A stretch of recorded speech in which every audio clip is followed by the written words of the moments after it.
Hey everyone, welcome to Storyteller's Handbook, and today we're going to talk about Tech Week.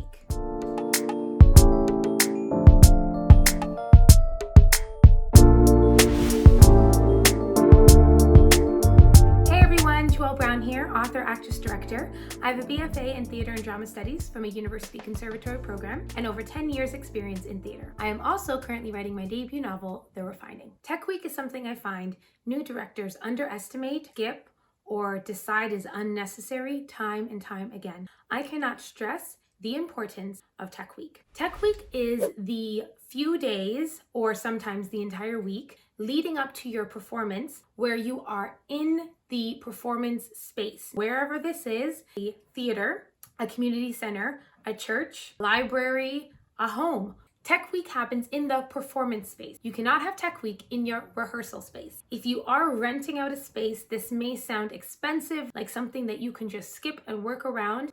I guarantee it's going to help your show be smoother and be better if you have Tech Week in the performance space. If you can negotiate the time with your performance space, tell them that you're new, that you're on a shoestring budget, see if there's anything that they can do for you. Tech Week is made up of a few different parts. Load in, level set, cue to cue, tech rehearsal, dress rehearsal, invited dress or preview, performance, strike, post-mortem. Let's go through them step by step. Number 1, load in.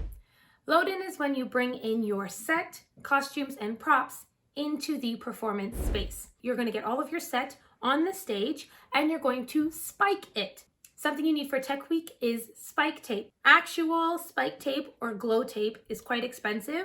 You can use electrical tape, which comes in a variety of colors. It will not pull up the paint on the stage floor or destroy the stage or whatever surface you're using, but it has really good adhesive, and the lighter colors you're able to write on them to say what it is. When you're spiking your set, you only need to spike the upstage 2 corners. Now, upstage is the back of the stage, away from the audience.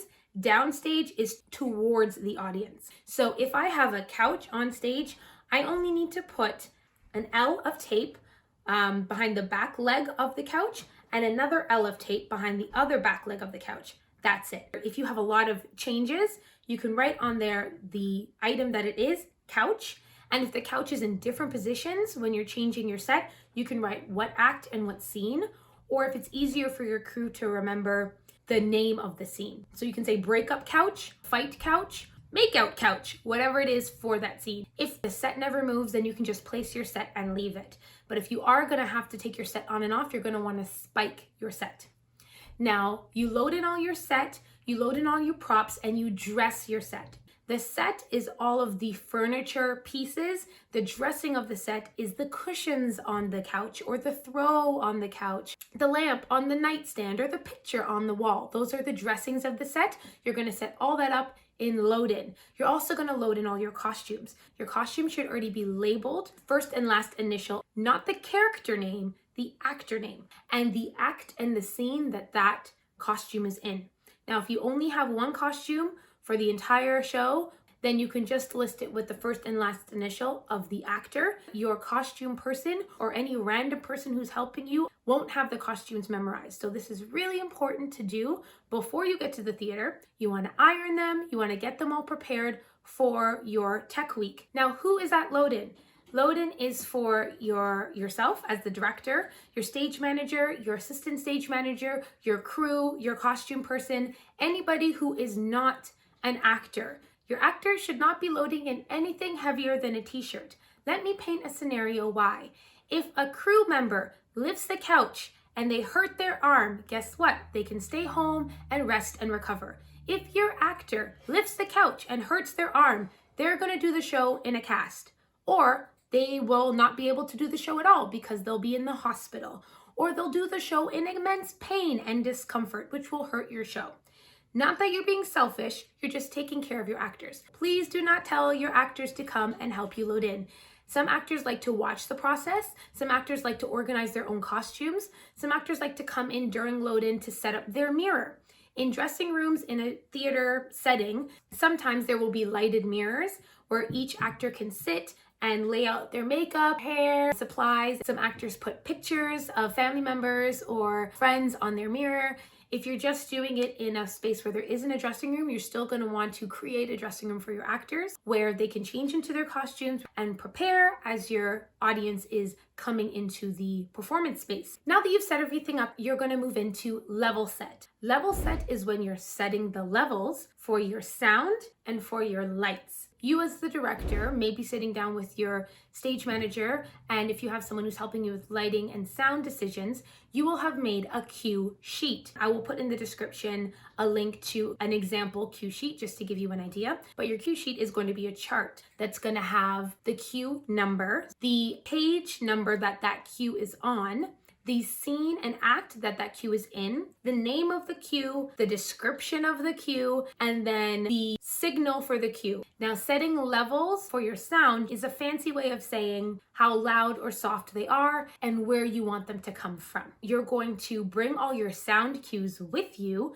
If it's a theater with a soundboard, you will load your sound into their program. Now, if you're in a performance space where they don't have those capabilities, then you're going to want to program that into your laptop. You create a playlist for your performance, and then the sound cues all have the name of the sound cue and like a description and the number. So they are listed in order. So on your cue sheet for your sound, maybe it will say sound cue number 3 is the doorbell. Sound cue number 4 is the telephone. Sound cue number 5 is the thunder crashing. When you get into your performance space and you're plugging things into their soundboard, you can tell them exactly what number is what sound cue.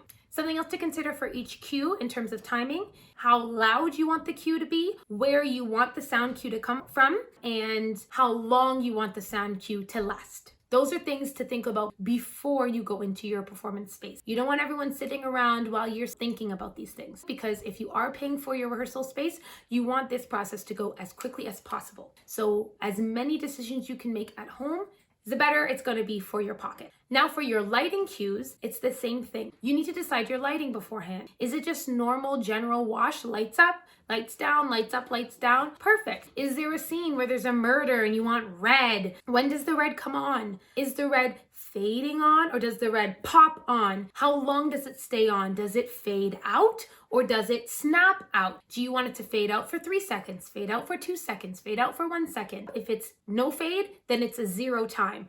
It's these details you will need to decide before you get to the theater, because the lighting technician will ask you. And the longer you take to think and hem and haw is the longer everyone is waiting for you and the more money it's costing you. So when you sit down there at the theater, you can tell them exactly what you want and that's going to go super, super quick. Again, if you're not in a space where there is this elaborate lighting, maybe you're somewhere where you're just using the house lights, that's okay. You're going to need a sheet for whoever is running your lights so they know when to do what they need to do. Even if you're doing a play in a house and there's a thunder and lightning scene, as soon as they press play for thunder, they're going to want to flicker the lights for lightning. They need to know at what point in the play do they do that on.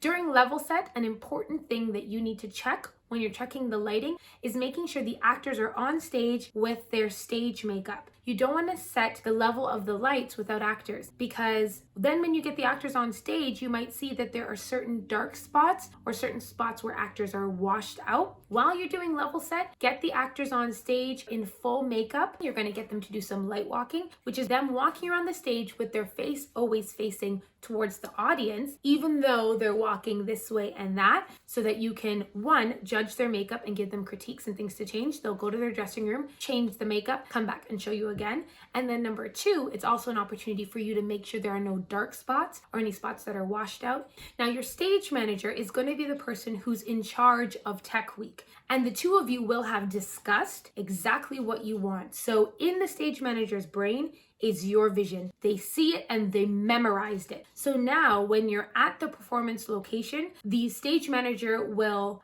set the level for a sound cue or prepare a lighting cue, and they will ask you, how does that look? What do you think? I hope this video was informative for you. If you like this content, please consider subscribing and hit that notification bell so you can get notified when I do new videos.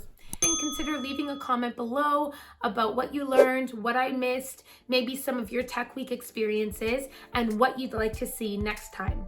Thanks everyone, see you in the next video.